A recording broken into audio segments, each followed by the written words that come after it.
So you can probably guess, I'm definitely a sucker for arcade game compilations. From Midways to Taitos to SNKs, even Data East's crusty classics have found their way into my collection. But one of my favorite companies back in the 80s was definitely Konami, the company behind classics like Contra, Metal Gear, Castlevania, and Gradius. So I was totally stoked to find out about this collection for the Nintendo DS, consisting of 15 of their earlier arcade titles.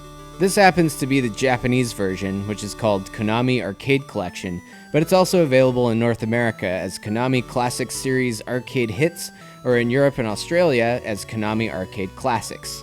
It's a little confusing. The names may have changed, but the games are still the same, and still pretty awesome.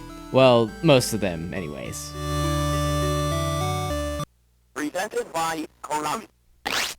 So the 15 games included were all released between 1981 and 1987, starting from Scramble, which was considered the first game in the Gradius series, and ending with the original Contra.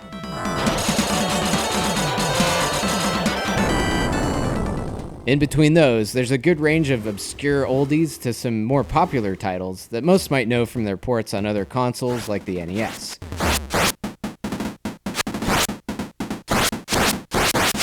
So there's a ton of variety in the gameplay here, although depending on your taste, there are probably a few games that you'll try once and never go back to again.